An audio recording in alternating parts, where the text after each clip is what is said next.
Good Monday, makers. I hope you're all doing well and are ready to check out some conduit builds with me. In today's episode, we're going to be looking at a hunting boat blind, storage shelves, a plant grid gadget, a kayak rack, a beehive sunshade, and a garden enclosure. Let's check them out. First up is this hunting boat blind from Elijah. This is really awesome. It's almost that time. Hunting season is right around the corner. And if you're planning to do some hunting on a boat and you need to build a blind, you want to custom make it, conduit and connectors are a really great option.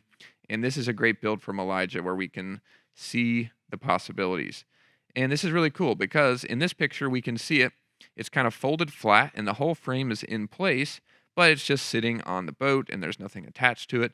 This is a great thing to do because, if you've got the boat at home or in storage and you don't want to leave the blind up all the time, you can incorporate some hacks to swivel the frame and kind of, collapse it to your boat.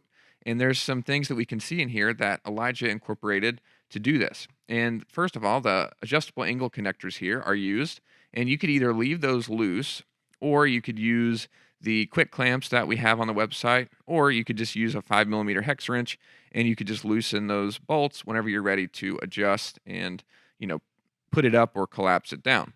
And this is a really great technique for doing hinging mechanisms, whether it's for a boat blind or really any project. And then we can see the rest of the frame is pretty simple. It's just pipes that go all the way around. And I think there's two per side. I think it kind of goes up. We can see this pipe here.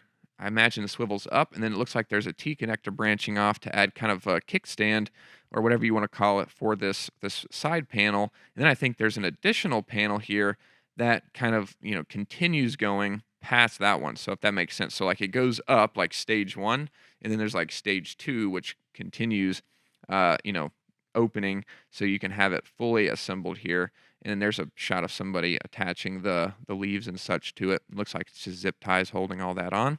And there it is in the water. Looks really awesome. And it's pretty simple overall, just a few pipes, a few connections, and some bins in there, and a really great option if you're looking to do a boat blind. So thanks so much, Elijah, for sharing that. Really great project and ideas.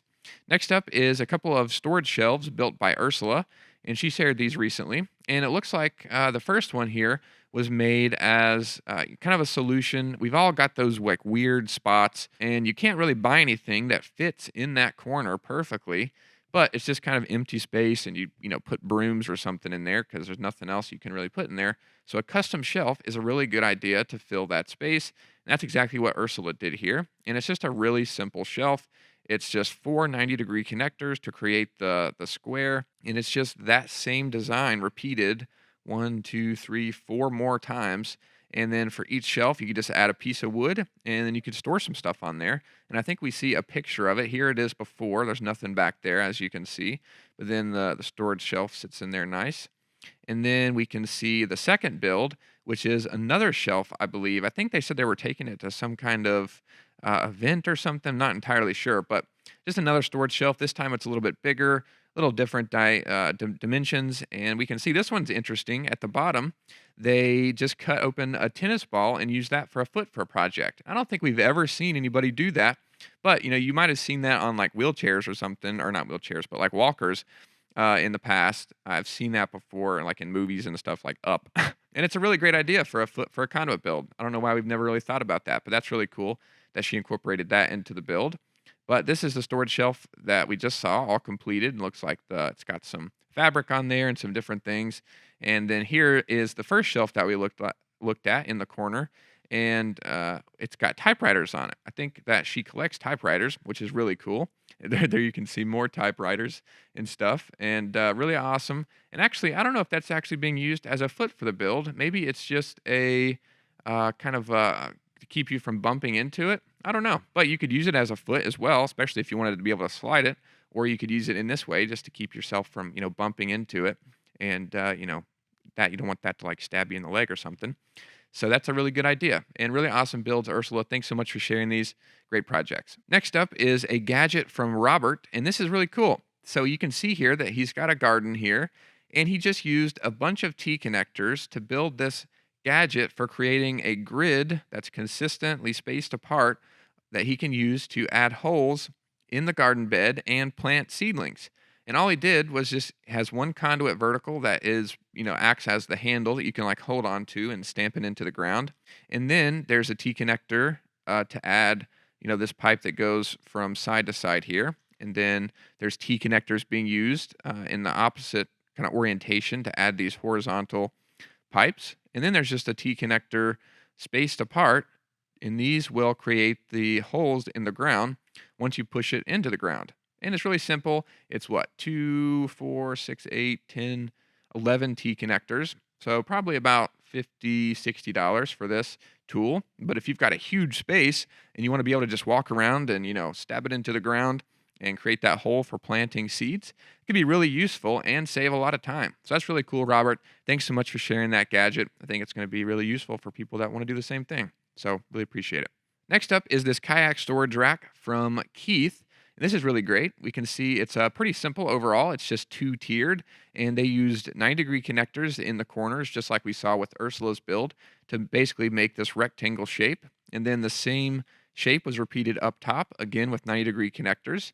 Then they just added some 45-degree bracing here, which is a good idea. Always good to have bracing in your project, especially if it's going to have heavy boats and things on it.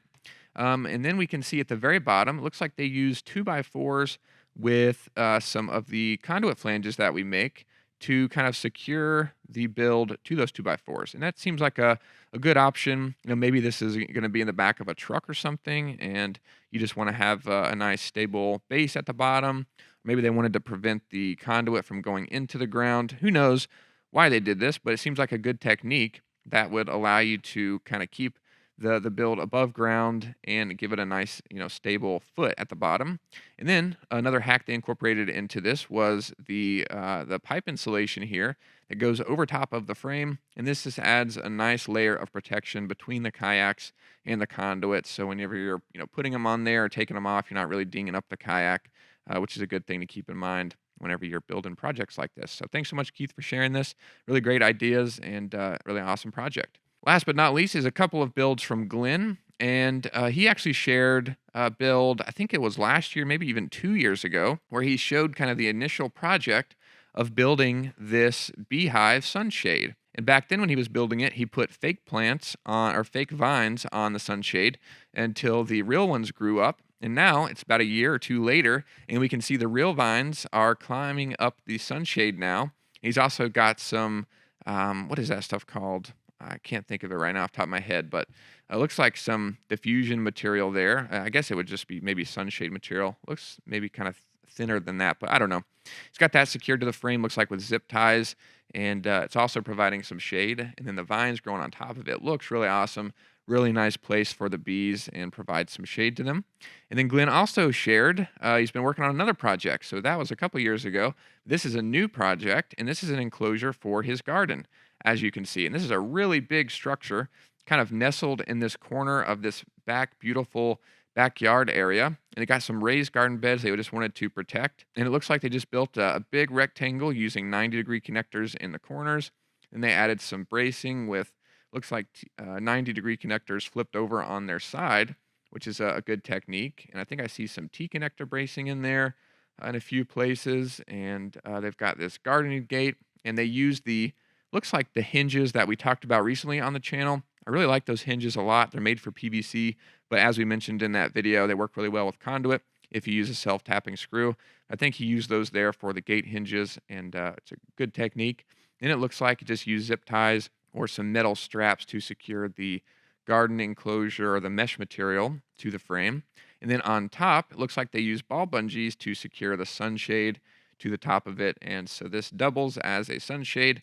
As you can see, the sun's coming down, and this actually, I guess it would be coming that way based on the shadow. But the shade is providing some shade to the plants underneath, and they've got the enclosure material to kind of keep out critters. So really cool builds. Awesome job, Glenn. Thanks so much for sending in the update of the Beehive shade and for this enclosure. Really cool to see your builds. Thanks everybody for posting your projects. If you want to see any of the ones that we talked about today in more detail, there'll be a link down below. Thanks everybody for watching. I hope you have a good day and a good week, and we'll see you in the next video.